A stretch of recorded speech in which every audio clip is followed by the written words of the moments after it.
1. Let us not be angry with men when we see them cruel, ungrateful, unjust, proud, egotists, and forgetful of others. They are made so, it is their nature. We might just as well quarrel with a stone for falling to the ground, or with a fire when the flames ascend.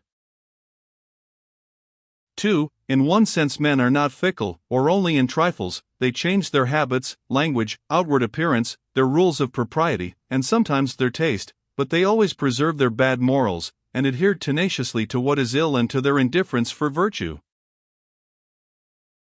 3. Stoicism is a mere fancy, a fiction, like Plato's Republic. The Stoics pretend a man may laugh at poverty, not feel insults, ingratitude, loss of property, relatives, and friends, look unconcernedly on death, and regard it as a matter of indifference which ought neither to make him merry nor melancholy, not let pleasure or pain conquer him, be wounded or burned without breathing the slightest sigh or shedding a single tear. And this phantasm of courage and imaginary firmness they are pleased to call a philosopher. They have left man with the same faults they found in him, and did not blame his smallest foible. Instead of depicting vice as something terrible or ridiculous, which might have corrected him, they have limned an idea of perfection and heroism of which man is not capable, and they exhorted him to aim at what is impossible. Thus, the philosopher that is to be, but will never exist except in imagination, finds himself naturally, and without any exertions of his own, above all events and all ills. The most excruciating fit of the gout, the most severe attack of colic, cannot draw from him the least complaint. Heaven and earth may be overturned, without dragging him along in their downfall, and he remains calm and collected amidst the ruins of the universe, whilst a man really beside himself utters loud exclamations, despairs, looks fierce, and is in an agony for the loss of a dog or for a china dish broken into pieces. For restlessness of mind, inequality of temper, fickleness of affections, and instability of conduct are all vices of the mind, but they are all different, and, in spite 532 of their appearing analogous, are not always found in one and the same subject. 5. It is difficult to decide whether a resolution makes a man more unfortunate than contemptible, or even whether it is always a greater disadvantage to take a wrong step than to take none at all. 6. A man of variable mind is not one man, but several men in one. He multiplies himself as often as he changes his taste and manners. He is not this minute what he was the last, and will not be the next what he is now. He is his own successor. Do not ask what is his nature, but what are his proclivities, nor what mood he is in, but how many sorts of moods he has. Are you not mistaken, and is it Eutycrates whom you accost? Today he is cool to you, but yesterday he was anxious to see you, and was so demonstrative that his friends were jealous of you. Surely he does not remember you. Tell him your name. 7. Menalcas 533 goes downstairs, opens the door to go out, and shuts it again. He perceives that he has his nightcap on, and on looking at himself with a little more attention, he finds that he is but half shaved, that he has fastened his sword on the wrong side, that his stockings are hanging on his heels, and that his shirt is bulging out above his breeches. If he walks about, he feels something strike him all at once in the stomach or in the face, and he cannot imagine what it is, until he opens his eyes and wakes up, when he finds himself before the shaft of a cart, or behind a long plank a workman is carrying. He has been seen to run his head against a blind man, and to get entangled between his legs, so that both fell backwards. Often he meets a prince face to face, who wishes to pass. He recollects himself with some difficulty, and scarcely has time to squeeze himself up against the wall to make room for him. 534 He searches about, rummages, shouts, gets excited, calls his servants one after another, and complains that everything is lost or mislaid. He asks for his gloves which he holds in his hands, like the woman who asked for the mask she had on her face. He enters the rooms at Versailles 535 and passing under a chandelier, his wig gets hooked on to one of the brackets and is left hanging, whilst all the courtiers stare and laugh. Menalcas looks also, and laughs louder than any of them, staring in the meanwhile at all the company to see what man shows his ears and has lost his wig. 536 If he goes into town 537 before he has gone far he thinks he has lost his way, gets uneasy, and asks some of the passers-by where he is, who name to him the very street he lives in. He enters his own house, runs out in haste, and fancies he is mistaken. He comes out of the Palais de Justice, and finding a carriage waiting at the bottom of the great staircase, he thinks it is his own and enters it, the coachman just touches the horses with his whip, and supposes all the while he is driving his master home. Menalcas jumps out, crosses the courtyard, mounts the stairs, and passes through the antechamber and ordinary rooms into the study, but nothing is strange or new to him. He sits down, takes a rest, and feels himself at home.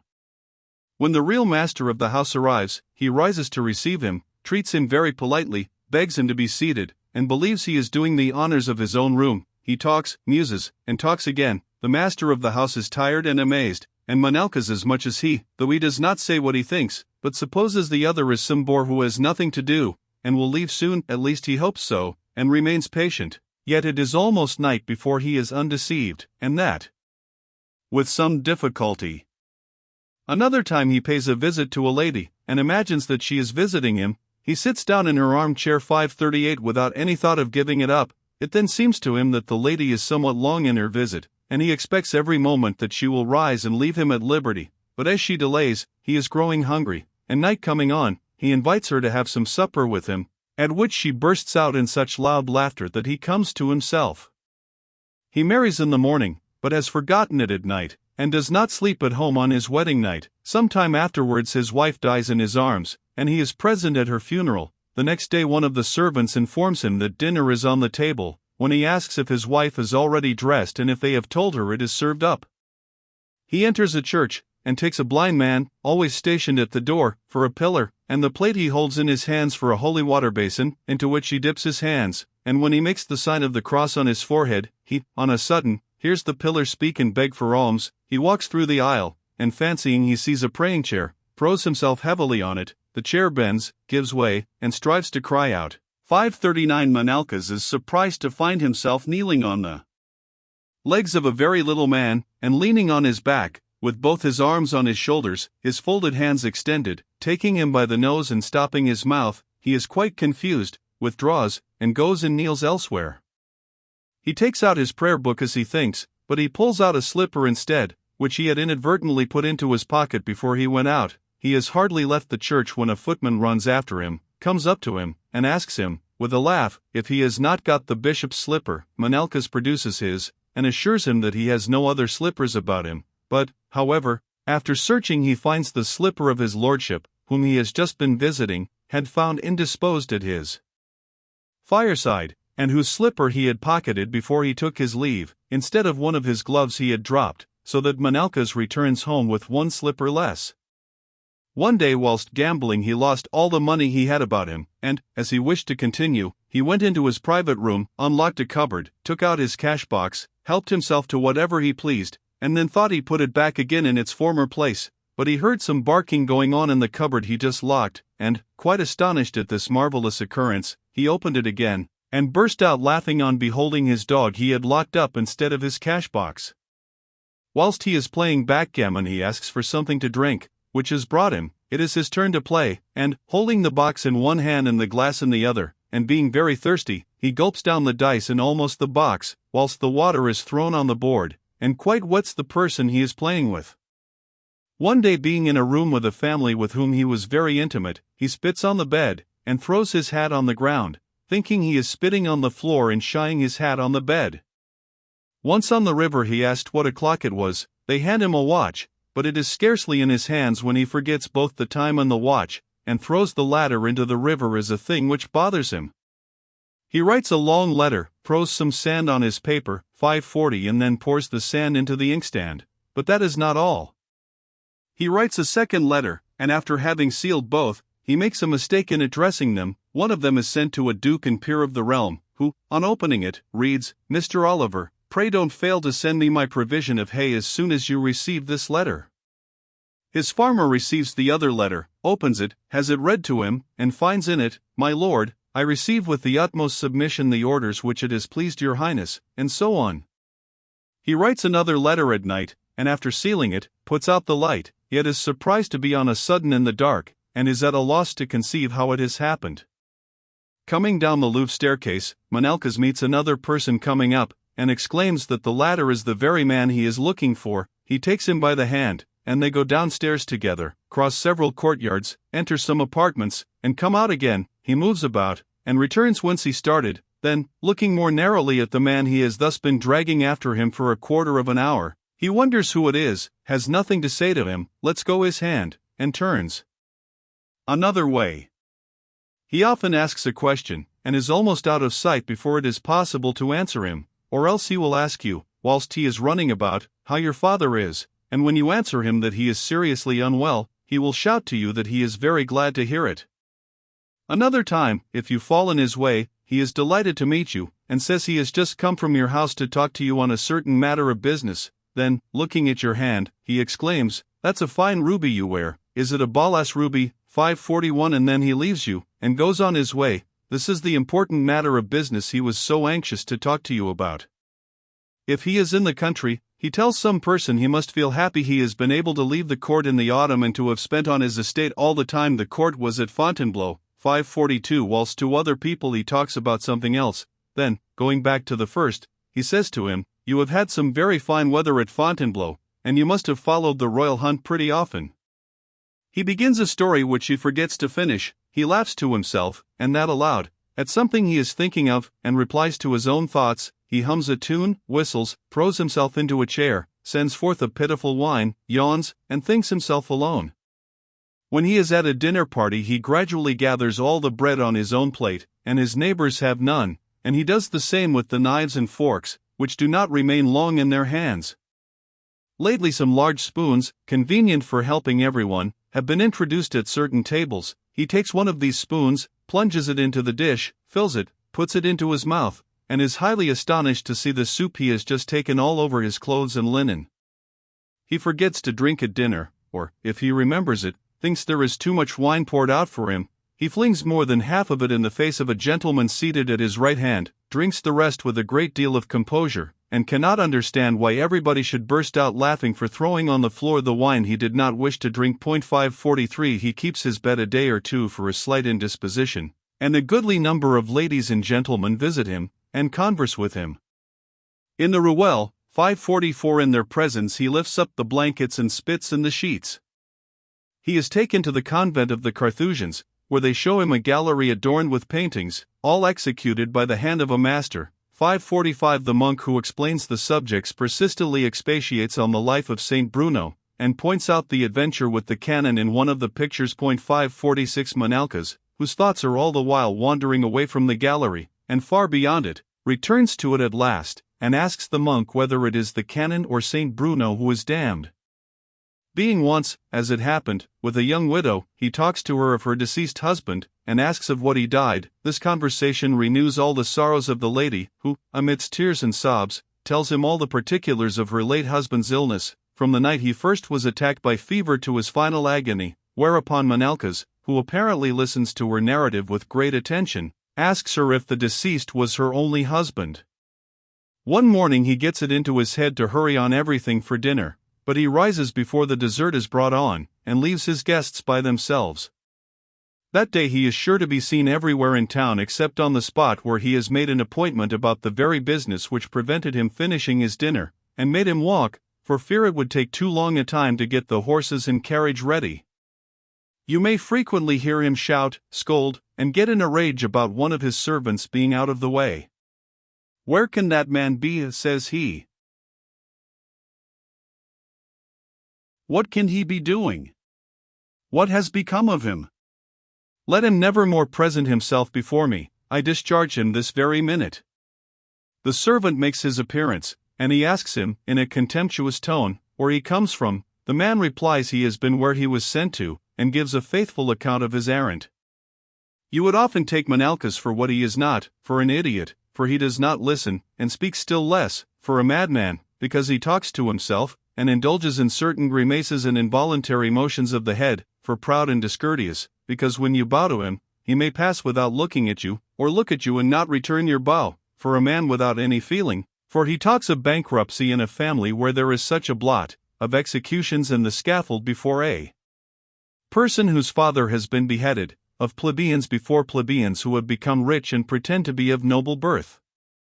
He even intends to bring up his illegitimate son in his house, and pretends he is a servant, and though he would have his wife and children know nothing about the matter, he cannot forbear calling him his son every hour of the day.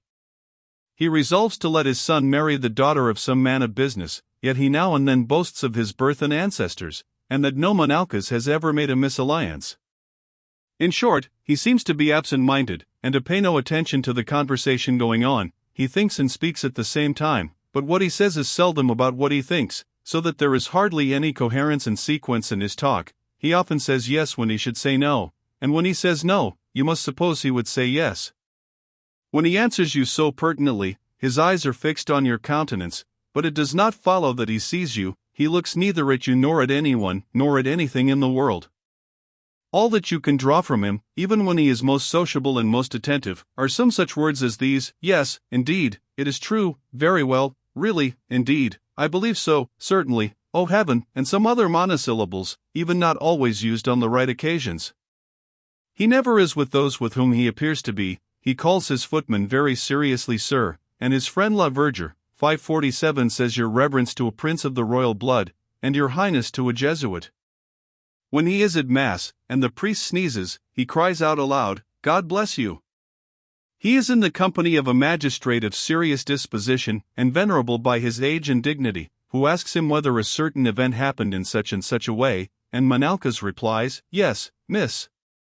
As he came one day from the country, his footman plotted to rob him and succeeded. They jumped down from behind his coach, presented the end of a torch to his breast, and demanded his purse, which he gave up. 548 When he came home he told his friends what had happened, and when they asked for details he said they had better inquire of his servants, who also were present. 8. Impoliteness is not a vice of the mind, but the consequence of several vices, of foolish vanity, of ignorance of one's duties, of idleness, of stupidity, of absence of mind, of contempt for others, and of jealousy. Though it only shows itself outwardly, it is not the less odious, because it is a fault which is always visible and manifest. However, it gives more or less offense, according as the motives for displaying it are more or less offensive. 9. If we say of an angry, captious, quarrelsome, melancholy, formal, capricious person that it is all owing to his temper, it is not to find an excuse for him, whatever people may think, but an involuntary acknowledgment that such great faults admit of no remedy. What we call good temper is a thing too much neglected among men. They ought to understand that they should not alone be good, but also appear to be so, at least if they are inclined to be sociable and disposed to friendly intercourse, in other words, if they would be men. We do not require wicked men to be gentle and urbane. In these qualities they are never wanting, for they employ them to ensnare the simple, and to find a larger field for their operations, but we wish kind-hearted men always to be tractable, accessible, and courteous, so that there should no longer be any reason for saying that wicked men do harm and that good men make others uncomfortable. 10. The generality of men proceed from anger to insults. Others act differently, for they first give offense and then grow angry. Our surprise at such behavior always supersedes resentment. 11. Men do not sufficiently take advantage of every opportunity for pleasing other people. When a person accepts a certain post, it seems that he intends to acquire the power of obliging others without using it. Nothing is quicker and more readily given than a refusal, whilst nothing is ever granted until after mature reflection. 12. Know exactly what you are to expect from men in general, and from each of them in particular, and then mix with the people around you. 13. If poverty is the mother of all crimes, lack of intelligence is their father. 14. A knave can hardly be a very intelligent man. A clear and far-seeing mind leads to regularity, honesty, and virtue. It is want of sense and penetration which begets obstinacy and wickedness as well as in duplicity. In vain we endeavor to correct such a man by satire. It may describe him to others, but he himself will not know his own picture. It is like scolding a deaf man. It would be well, please gentlemen of sense and culture, and avenge everybody, if a rogue were not so constituted as to be without any feeling whatever. 15. There are some vices for which we are indebted to none but ourselves, which are innate in us, and are strengthened by habit. There are others we contract which are foreign to us. Sometimes men are naturally inclined to yield without much difficulty, to be urbane, and to desire to please, but by the treatment they meet from those whom they frequent and on whom they depend, they soon lose all moderation, and even change their disposition. They grow melancholy and peevish to a degree ere this unknown to them. their temper is completely changed, and they are themselves astonished at their being rude and tetchy. 16. Some people ask why the whole bulk of mankind does not constitute one nation, and does not like to speak the same language, obey the same laws, and agree among themselves to adopt the same customs and the same worship? For my part, observing how greatly minds, tastes, and sentiments differ, I am astonished to see 7 or 8 persons, living under the same roof and within the same walls, constitute one family. 549. 17. There are some extraordinary fathers, who seem, during the whole course of their lives, to be preparing reasons for their children for being consoled at their deaths. 550. 18. Everything is strange in the dispositions, morals, and manners of men. One person who during his whole lifetime has been melancholy, passionate, avaricious, fawning, submissive, laborious, and egotistical, was born lively, peaceable, indolent, ostentatious, and with lofty feelings, abhorring anything base. Want, circumstances, and dire necessity have compelled him and caused such a great change. Such a man's inmost feelings can really not be described, for too many external things have altered, changed, and upset him, so that he is not exactly what he thinks he is himself or what he appears to be. 19. Life is short and tedious, and is wholly spent in wishing. We trust to find rest and enjoyment at some future time, often at an age when our best blessings, youth and health, have already left us. When at last that time has arrived, it surprises us in the midst of fresh desires. We have got no farther when we are attacked by a fever which kills us. If we had been cured, it would only have been to give us more time for other desires. 20. A man requesting a favor from another, surrenders himself at discretion to the personage from whom he expects it, but when he is quite sure it will be granted, he temporizes, parleys, and capitulates. 21. It is so usual for men not to be happy, and so essential for every blessing to be acquired with infinite trouble, that what is obtained easily is looked upon with suspicion. We can hardly understand how anything which costs us so little can be greatly to our advantage, or how by strictly honest means we can so easily obtain what we want. We may think we deserve our success, but we ought very seldom to depend on it. 22. A man who says he is not born happy may at least become so by the happiness his friends and relatives enjoy, but envy deprives him even of this last resource. 23. Whatever I may somewhere have said. 551. It is, perhaps, wrong to be dejected.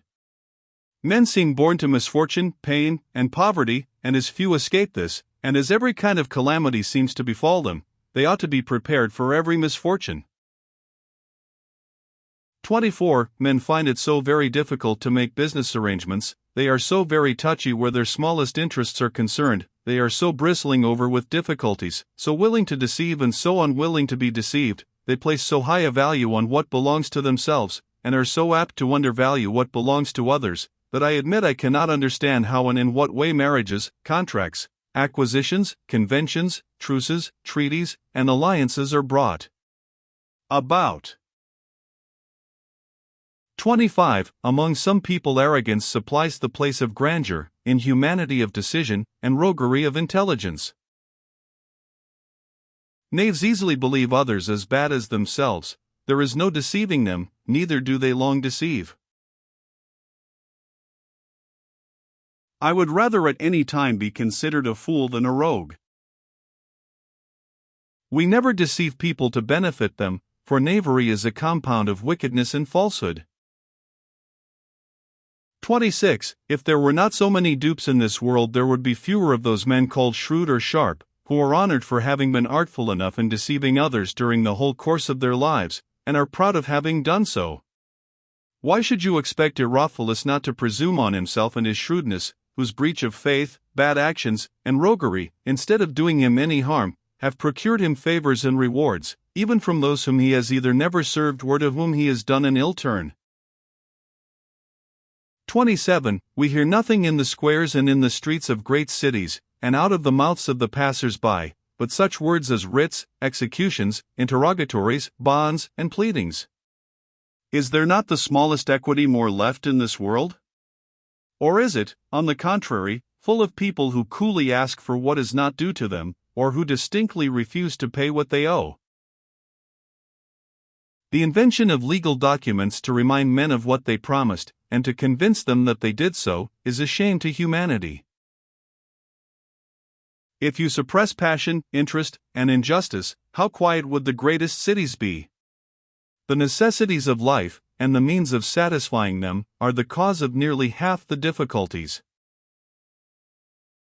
28. Nothing is of greater assistance to a man for bearing quietly the wrongs done to him by relatives and friends than his reflections on the vices of humanity, on the difficulty men have in being constant, generous, and faithful, or on their loving anything better than their own interests.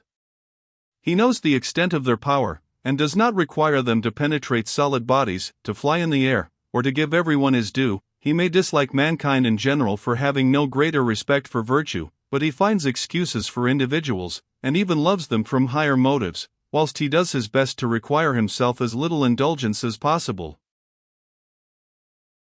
29. There are certain things which we most passionately desire, and of which the mere thought carries us away and throws us into an ecstasy. If we happen to obtain them, we are less sensible of them than we thought we should be, and we enjoy them the less because we aspire to get some of greater importance. 30. There exist some evils so terrible and some misfortunes so horrible that we dare not think of them, whilst their very aspect makes us shudder. But if they happen to fall on us, we find ourselves stronger than we imagined, we grapple with our ill luck, and behave better than we expected we should. 31. Sometimes a pretty house which we inherit, or a fine horse, or a handsome dog which is given to us, or some hangings, or a clock presented to us, will alleviate a great grief, and make us feel less acutely a great loss. 32. Suppose men were to live forever in this world, I do not think I could discover what more they could do than they do at present. 33. If life be wretched, it is hard to bear it; if it be happy, it is horrible to lose it. Both come to the same thing. 34. There is nothing men are so anxious to keep, and yet are so careless about, as life. 35. Irene is at great cost conveyed to Epidaurus. 552. She visits Aesculapius in his temple, and consults him about all her ailings. She complains first that she is weary and excessively fatigued, and the god replies that the long journey she just made is the cause of this. She says that she is not inclined to eat any supper, and the oracle orders her to eat less dinner. She adds she cannot sleep at night, and he prescribes her to lie abed by day. She complains of her corpulency, and asks how it can be prevented. The oracle replies she should get up before noon and now and then use her legs to walk. She declares that wine disagrees with her. The oracle bids her drink water. She suffers from indigestion, and he tells her she must diet herself. My sight begins to fail me, says Irene. Use spectacles, says Aesculapius. I grow weak, continues she. I am not half so strong nor so healthy as I was. You grow old, says the god. But how, asks she, can I get rid of this disease?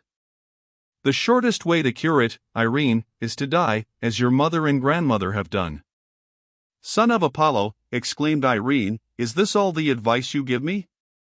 Is this the skill praised by all, and for which every one reveres you? What rare and secret things did you tell me, and what remedies have you prescribed for me, which I did not know before? Why did you not take these, then, the god replied, without coming such a long distance to consult me, and shortening your days by such a tedious journey? 553. 36. Death happens but once, yet we feel it every moment of our lives. It is worse to dread it than to suffer it. 37. Restlessness, fear, and dejection cannot delay death, but, on the contrary, hasten it. I only question whether man, who is mortal, should indulge in much laughing. 38. Whatever is certain in death is slightly alleviated by what is not so infallible. The time when it shall happen is undefined, but it is more or less connected with the infinite, and what we call eternity. 39. When we are sighing for the loss of our past blooming youth, which will return no more, let us think that decrepitude will come, when we shall regret the mature age we have reached and do not sufficiently value. 40. The fear of old age disturbs us, yet we are not certain of becoming old. 41. We hope to grow old, and yet we dread old age, or, in other words, we are willing to live and afraid to die. 42. A man had better yield to nature and fear death, than be engaged in continual conflicts, provide himself with arguments and reflections, and be always combating his own feelings in order not to fear it. 43. If some persons died, and others did not die, death would indeed be a terrible affliction. 44. A long disease seems to be a halting place between life and death, that death itself may be a comfort to those who die and to those who are left behind. 45. Humanly speaking, there is something good in death, namely, that it puts an end to old age. That death which prevents decrepitude comes more seasonably than that which ends it. 46. Men regret their life has been ill spent, but this does not always induce them to make a better use of the time they have yet to live. 47. Life is a kind of sleep. Old men have slept longer than others, and only begin to wake again when they are to die. If, then, they take a retrospect of the whole course of their lives, they frequently discover neither virtues nor commendable actions to distinguish one year from another. They confound one time of their life with another time, and see nothing of sufficient note by which to measure how long they have lived. They have dreamed in a confused, indistinct, and incoherent way, but, nevertheless, they are aware, as all people who wake up, that they have slept for a long while. 48. There are but three events which concern man: birth, life, and death. They are unconscious of their birth, they suffer when they die, and they neglect to live. 49. There is a time preceding the power of reasoning, when, like animals, we live by instinct alone, and of which memory retains no vestiges. There is a second period, when reason is developed, formed, and might act, if it were not obscured and partly extinguished by vices of the constitution, and a sequence of passions following one another till the third and last age. Reason then, being in its full strength, should produce something, but it is chilled and impaired by years, disease, and sorrow, and rendered useless by the machinery getting old and out of gear. Yet these three periods constitute the whole life of man. 50. Children are overbearing, supercilious, passionate, envious, inquisitive, egotistical, idle, fickle, timid, intemperate, liars, and dissemblers. They laugh and weep easily, are excessive in their joys and sorrows, and that about the most trifling objects. They bear no pain, but like to inflict it on others. Already they are men. 51. Children are neither for the past nor the future, but enjoy the present, which we rarely do.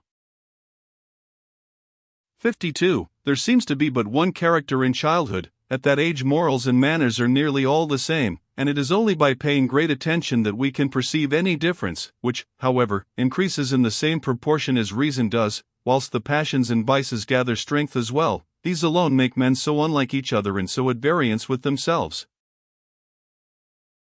53. Children already possess those faculties which are extinct in old men, namely, imagination and memory, and which are very useful to them in their little sports and amusements. By the help of these they repeat what they have heard, imitate what they see done, exercise all trades, either in busying themselves with many small labors or in copying the movements and gestures of various workmen. Our guests at a sumptuous feast and entertained most luxuriously, are transported to enchanted palaces and places, have splendid carriages and a large retinue, though they are by themselves, are at the head of armies, give battle, and enjoy the delights of obtaining a victory, converse with kings and with the greatest princes, are themselves monarchs, have subjects, possess treasures which they make of leaves or sand, and know then what they will ignore in after life, to be satisfied with their fortune and to be masters of their own happiness. 54. There are no outward vices, nor bodily defects, which children do not perceive. They observe them at once, and know how to describe them in suitable terms, for more exact definitions could not be invented. But when they become men, they, in their turn, contract the same imperfections which they ridiculed. The only anxiety children have is to find out the weaknesses of their masters, and of the persons they have to obey. As soon as they have taken once advantage of these, they get the upper hand, and obtain an influence over these people which they never part with, for what once deprived these persons of their superiority will always prevent them recovering it. 55. Idleness, indolence, and laziness, vices so natural to children, disappear as soon as they begin to play. They are then lively, attentive, exact observers of rule and order, never pardon the least slip, and several times begin again one and the same thing, in which they failed. These are sure forebodings that they may, hereafter, neglect their duties, but will forget nothing that can promote their pleasures. 56. To children everything seems great: courtyards, gardens, houses, furniture, men, and animals. To men the things of the world appear so, and, I dare say, for the same reason, because they are little. 57. Children begin among themselves with a democracy, where everyone is master, and what is very natural, it does not suit them for any length of time, and then they adopt a monarchy. One of them distinguishes himself from among the rest, either by greater vivacity, strength, and comeliness, or by a more exact knowledge of their various sports and of the little laws which regulate them. All the others submit to him, and then an absolute government is established, but only in matters of pleasure. 58. Who can doubt but that children conceive, judge, and reason consistently? If only in small things consider they are children, and without much experience. If they make use of an indifferent phraseology, it is less their fault than their parents and masters. 59. It destroys all confidence in the minds of children, and alienates them as well, to punish them for faults they have not committed, or even to be severe with them for trifling offenses. They know exactly, and better than anyone, what they deserve, and seldom deserve more than they dread. When they are chastised, they know if it is justly or unjustly, whilst unjust punishments do them more harm than not to be punished at all. 60. Man does not live long enough to be benefited by his faults. He is committing them during the whole course of his life, and it is as much as he can do, if, after many errors, he dies at last improved. Nothing revives more a man than the knowledge that he has avoided doing some foolish action. 61. Men are loath to particularize their faults. They conceal them or blame some other person for them, and this gives the spiritual director 554 an advantage over the father confessor. 62. The faults of blockheads are sometimes so great and so difficult to foresee, that wise men are puzzled by them. They are only of use to those who commit them. 63. A party spirit betrays the greatest men to act as meanly as the vulgar herd. 64. Vanity and propriety lead us to act in the same way and in the same manner as we should do through inclination or a feeling of duty. A man died lately in Paris of a fever which he got by sitting up at night with his wife, for whom he did not care. 555. 65. All men in their hearts covet esteem, but are loath anyone should discover their anxiety to be esteemed, for men wish to be considered virtuous, and men would no longer be thought virtuous, but fond of esteem and praises, and vain, were they to derive any other advantages from virtue than virtue itself. Men are very vain, and of all things hate to be thought so. 66. A vain man finds it to his advantage to speak well or ill of himself. A modest man never talks of himself. We cannot better understand how ridiculous vanity is, and what a disgraceful vice it is, than by observing how careful it is not to be seen, and how often it hides itself underneath a semblance of modesty. False modesty is the highest affectation of vanity. It never shows a vain man in his true colors, but, on the contrary, enhances his reputation, through the very virtue which is the opposite of the vice constituting his real character. It is a falsehood. False glory is the rock on which vanity splits. It induces a desire in men to be esteemed for things they indeed possess, but which are frivolous and unworthy of being noticed. It is an error. 67. Men speak of themselves in such a manner, that though they admit they are guilty of some trifling faults, these very faults imply noble talents or great qualities. Thus they complain of a bad memory, though quite satisfied with the large amount of common sense and sound judgment they possess, submit to being reproached for absence of mind and musing, imagining them the concomitants of intelligence, acknowledge being awkward and not able to do anything with their hands, and comfort themselves for being without these small qualities by the knowledge of possessing those of the understanding or those innate feelings which everyone allows them. In owning their indolence they always intimate they are disinterested and entirely cured of ambition. They are not ashamed of being slovenly, which shows they merely are careless of little things, and seems to imply that they solely occupied themselves with solid and important matters. A military man affects to say that it was rashness or curiosity which carried him into the trenches on a certain day, or in a dangerous spot, without being on duty or ordered to do so, and he adds that the general reprimanded him for it.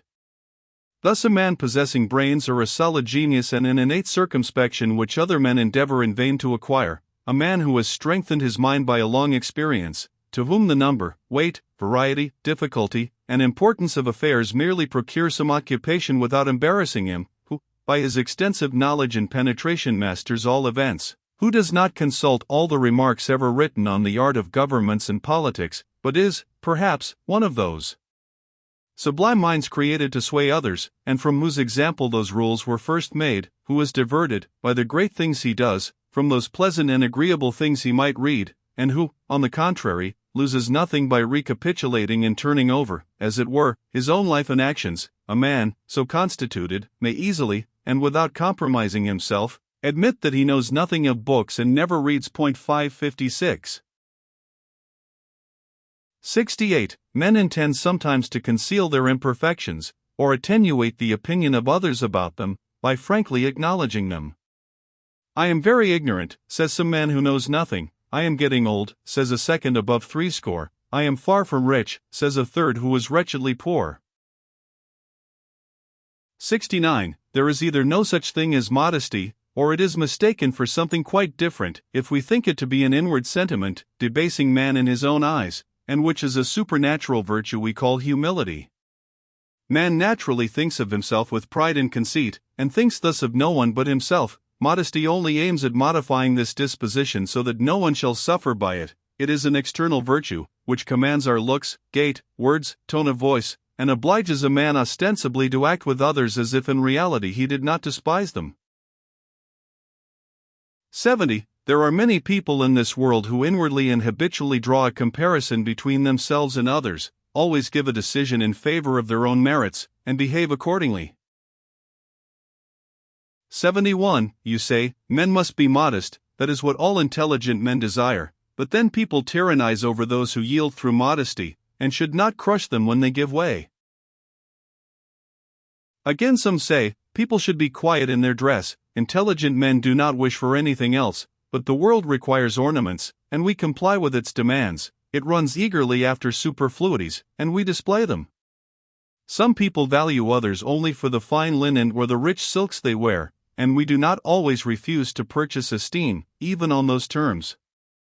There are some places where every person shows himself, and where you will be admitted or refused admittance according as your gold lace is broader or narrower.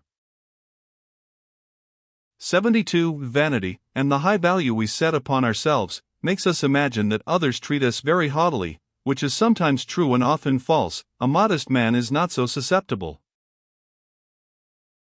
73. We ought not to be so vain and imagine that others are anxious to have a look at us, and to esteem us, and that our talents and merits are the topics of their conversations, but we should have so much confidence in ourselves as not to fancy when people whisper that they speak ill of us, or laugh only to make fun of us. 74. What is the reason that today Alcippus bows to me, smiles and almost throws himself out of his coach to take notice of me? I am not rich, and on foot, therefore, according to the present fashion, he ought not to have seen me. Is it not because a person of the highest rank is with him in his carriage? 75. Men are so full of themselves, that everything they do is connected with self. They like to be seen, to be shown about, even by those who do not know them, and who, if they omit this, are said to be proud, for they should guess who and what those men are. 76. We never look for happiness within ourselves, but in the opinions of men we know to be flatterers, insincere, unjust, envious, whimsical and prejudiced. How eccentric! 77. We might think that people laugh only at something really ridiculous, yet there are certain people who laugh just as much at what is not so as at what is. If you are foolish and thoughtless, and some unbecoming expression escapes you, they laugh at you. If you are wise, and say nothing but what is sensible, and as it should be said, they laugh at you all the same. 78. Those who, by violence or injustice, steal our property, or rob us of our honor by slander, show effectually that they hate us, but this is not an undoubted proof that they no longer esteem us. Therefore, it is not impossible that we may forgive them, and, one day or other, again become their friends. Ridicule, on the contrary, is of all wrongs the least to be excused, for it is the language of contempt, and one of the ways in which it is most plainly expressed. It attacks a man in his last entrenchment, namely, the good opinion he has of himself. It aims at making him ridiculous in his own eyes, and thus convinces him that the person who ridicules him is very badly disposed towards him, so that he resolves never to be reconciled to him. It is monstrous to consider how easy it is for us to ridicule, censure, and despise others, and how we enjoy it, and yet how enraged we are when others ridicule, censure, and despise us.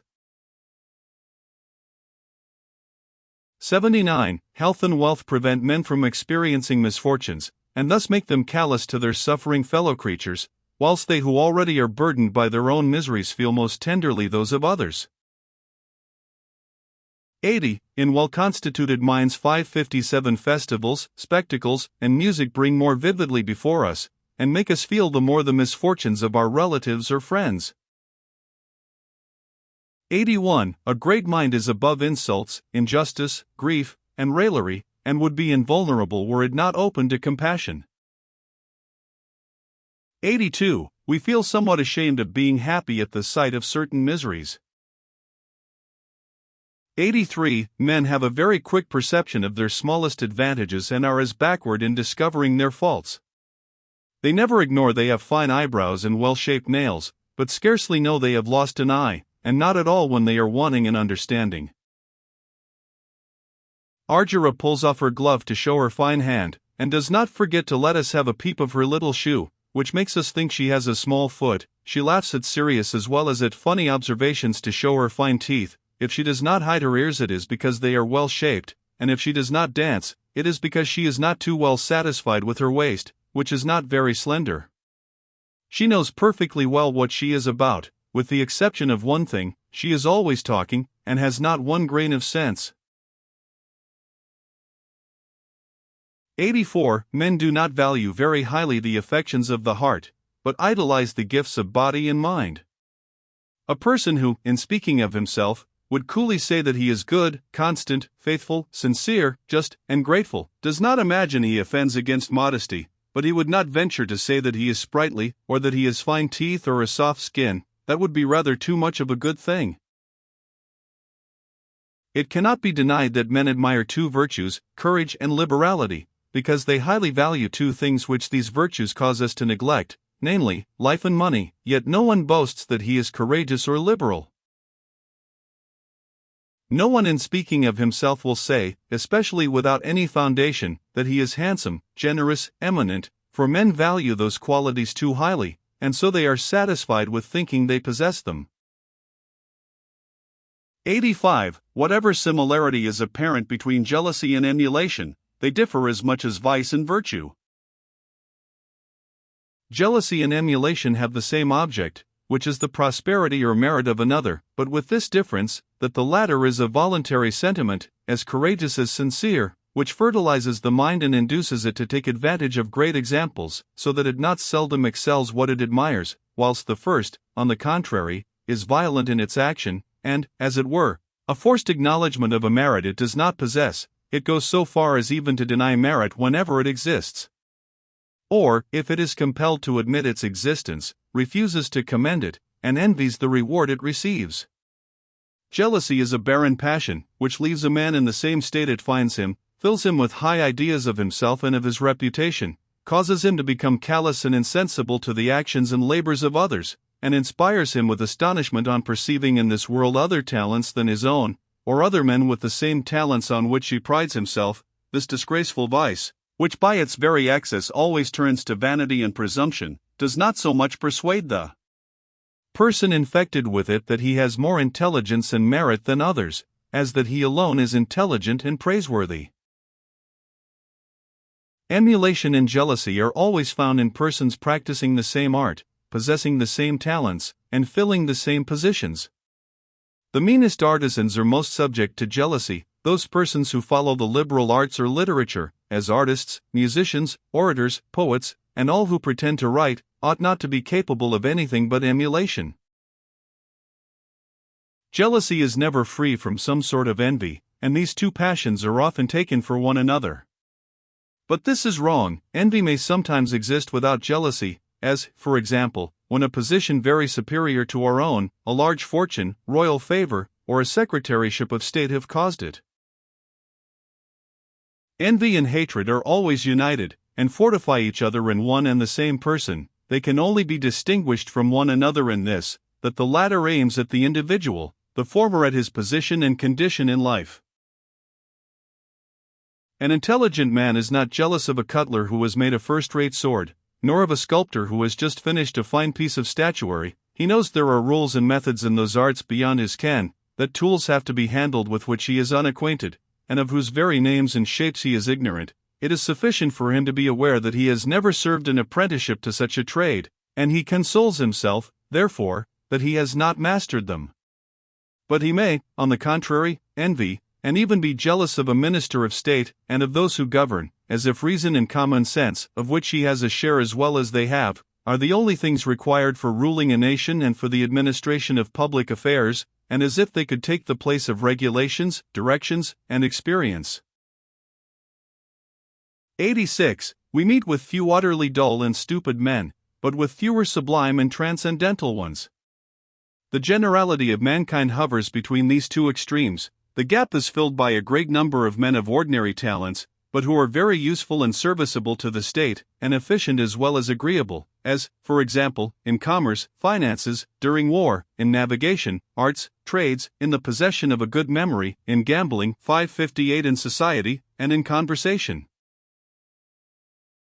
87. All the intelligence of the world is useless to a man who has none, for having no ideas himself, he cannot be improved by those of others.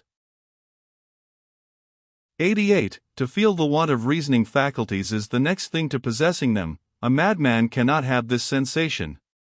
Thus the next best thing to intelligence is the consciousness that we have none, for then we might do what is considered impossible, and, without intelligence, neither be a fool nor a fop nor impertinent. 89. A man who has not a large amount of intelligence is grave and all of a piece. He does not laugh, he never jokes nor trifles, and is as incapable of rising to great things as of suiting himself, by way of change, to small ones. He hardly knows how to play with his children. 90. Everybody says of a coxcomb that he is a coxcomb, but no one dares to tell him so. He dies without knowing it and without anybody being avenged on him. 91. What a dissonance is there between the mind and the heart! Some philosophers lead bad lives though they have large stores of wise saws, and some politicians, full of schemes and ideas, cannot govern themselves.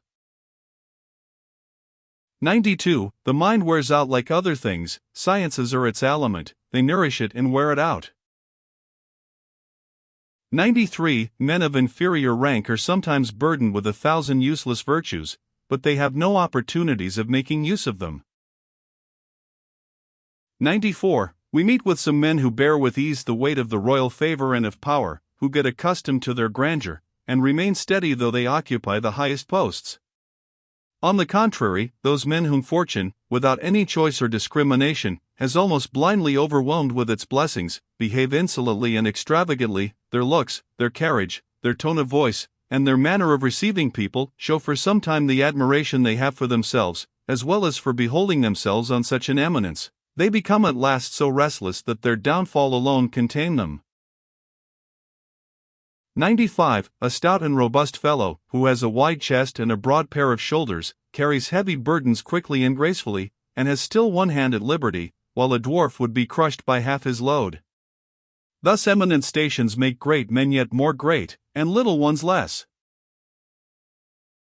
96. Some men gain by being eccentric. They scud along in full sail in a sea where others are lost and dashed to pieces. They are successful by the very means which would seem to prevent all success. They reap from their irregularity and folly all the advantages of consummate wisdom. They are men who devote themselves to other men, to high-born nobles, for whom they have sacrificed everything, and in whom they have placed their last hope. They do not serve, but amuse them.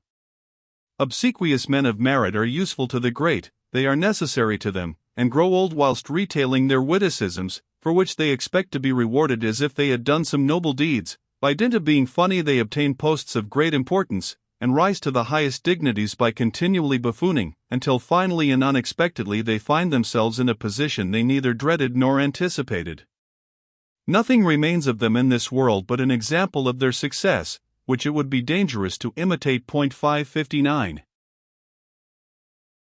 97. People might expect that certain persons who once performed some noble and heroic actions known to the entire world, would not be exhausted by so arduous an effort, and should at least be as rational and judicious in their behavior as men commonly are, that they should be above any meanness unworthy of the great reputation they have acquired, and that by mixing less with the people they should not give them an opportunity of viewing them too closely, so that curiosity and admiration might not change to indifference, and perhaps to contempt. 560. 98. It is easier for some men to enrich themselves with 1,000 virtues than to correct a single vice. It is unfortunate for them that this vice is often the least suitable to their condition in life, and renders them highly ridiculous. It weakens their splendid and grand qualities, and prevents them from becoming perfect and keeping their reputation stainless. We do not require these men to be more enlightened and incorruptible, more fond of order and discipline, more assiduous in doing their duties, more zealous for the public good, or more solemn in their deportment. We could only desire them to be less amorous. 561. 99. Some men in the course of their lives alter so much in feeling and intelligence, that we are sure to make a mistake if we judge merely of them by what they appeared in their early youth. Some were pious, wise, and learned, who have been spoiled by the favors fortune bestowed on them, and are so no longer. 562. Others began their lives amidst pleasures, and devoted all their intelligence in their pursuit, but, being no longer in favor, they now are religious, wise, and temperate. 563. These latter commonly become great men, who may be relied upon. Their honesty has been tried by patience and adversity. They, moreover, show great politeness, which they owe to the society of ladies, and display in every circumstance, as well as a spirit of order, thoughtfulness, and sometimes lofty capacities, acquired by study and the leisure of a shattered fortune. All men's misfortunes proceed from their aversion to being alone, hence gambling, extravagance, dissipation, wine, women, ignorance, slander, envy, and forgetfulness of what we owe to God and ourselves. 100. Men are sometimes unbearable to themselves. Darkness and solitude unsettle them, and throw them into a state of imaginary dread and groundless terror. At such a time the least harm that can befall them is a lassitude of everything. 101. Idleness is the mother of listlessness, and chiefly induces men to hunt after diversions, gambling, and company. He who loves work requires nothing else. 102. Most men employ the first years of their life in making the last miserable. 103. There are some works which begin with the first letter of the alphabet and end with the last. Good, bad, and indifferent things are all inserted. Nothing of a certain nature is forgotten, and these, though made up of far-fetched jokes and affectations, are called sports of wit. 564. The same kind of sport also rules our conduct. A certain matter once commenced must be finished, and we have to go on till the end. It would have been much better to alter our plan or entirely to drop it, but it is far more odd and difficult to proceed with it, and therefore we go on, and are stimulated by contradiction. Vanity encourages us, and takes the place of reason, which abandons and leaves us. Such eccentricity is even carried on in the most virtuous actions, and often in some of a religious nature. 104. To do our duty is an effort to us, because when we do it we only perform our obligations, and seldom receive those eulogies which are the greatest incentive to commendable actions, and support us in our enterprises. N. loves to make a display of his charity, so he is appointed as superintendent of a charity board, and a steward to its revenues, whilst his house becomes a public office for the distribution of them. 565. His doors are open to all clergymen or to sisters of charity. 566. And everyone sees and talks about his liberality in relieving the poor. Who would dare to imagine N. was not an honest man, unless it were his creditors? 105. Geraint dies of mere decrepitude, and without having made the will he intended to make for those last 30 years, as he died intestate. About half a score of relatives share his estate among them. For a long time he was only kept alive through the care taken of him by his wife, Asteria, who, though young, always attended on him, never let him go out of her sight, nursed him in his old age, and at last closed his eyes. He has not left her money enough to rid her of the necessity of taking another old man for a husband. 106. When people are loath to sell or give up their posts and offices, even when in extreme old age, it is a token they are possessed of the notion that they are immortal, or if they think they may die, it is a sign they love nobody but themselves. 567. 107. Faustus is a rake, a prodigal, a freethinker, as well as ungrateful and passionate, yet his uncle Aurelius neither hates him nor disinherits him. Frontin, his other nephew, after 20 years of acknowledged honesty and of blind complacency for the old man, never gained his favor, and the only legacy left to him is a small pension, which Faustus, the sole heir, has to pay him. 108. Hatred is so lasting and stubborn, that reconciliation on a sick bed certainly forebodes death. 109. We insinuate ourselves into the favor of others, either by flattering those passions which animate them, or by pitying the infirmities which afflict their bodies, and this is the only way by which we can show our regard for them. Hence the healthy and those who do not desire anything are less easy to be swayed. 110. Want of vigor and voluptuousness are innate in man and cease with him, and fortunate or unfortunate circumstances never make him abandon them. They are the fruits of prosperity or become a solace in adversity. 111. The most unnatural sight in the world is an old man in love. 112. Few men remember that they have been young, and how hard it was then to live chaste and temperate. The first thing men do when they have renounced pleasure, through decency, lassitude, or for the sake of health, is to condemn it in others. Such conduct denotes a kind of latent affection for the very things they left off. They would like no one to enjoy a pleasure they can no longer indulge in, and thus they show their feelings of jealousy. 113. It is not the dread of one day wanting money which renders old men avaricious, for some of them have such a large quantity of it that this cannot make them uneasy. Besides, how can the fear disturb them of being in want of the common necessities of life when they are old, since by their own free will they deprive themselves of these to satisfy their avarice? Neither do they wish to leave great riches to their children, for they naturally love nobody better than themselves. Moreover, there are many misers who have no heirs. Avarice seems rather an effect of age and of the disposition of old men, who as naturally give themselves up to it as they did to pleasure in their youth, or to ambition in their manhood.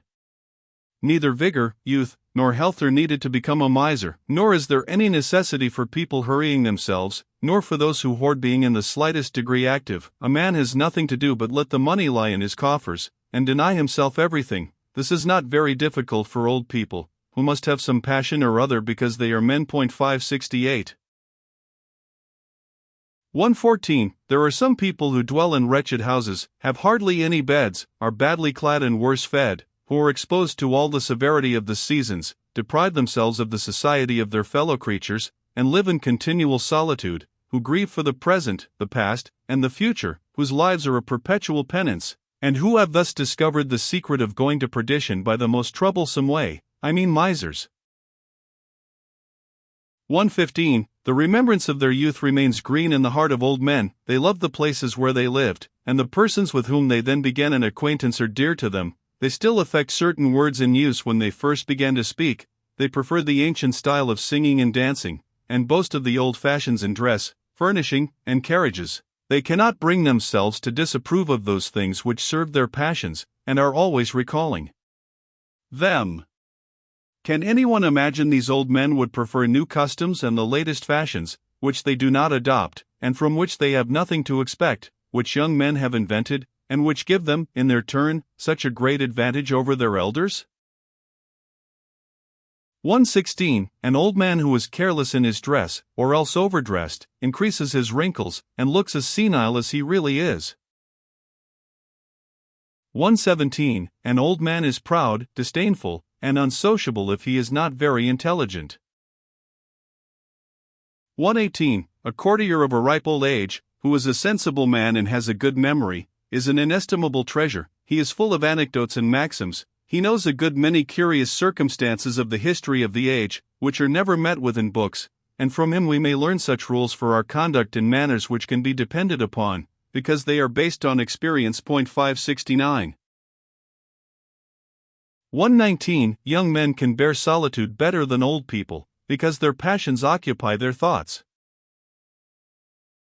120. Though Philip 570 is rather old, he is over natty and effeminate, and only cares for little dainties. He has studied the art of eating, drinking, sleeping, and taking exercise, and scrupulously observes the smallest rules he has prescribed for himself, which all tend to his comfort. Even a mistress, if his system allowed him to keep one, could not tempt him to break them. He is overburdened with superfluities, to which he is so accustomed that he cannot do without them.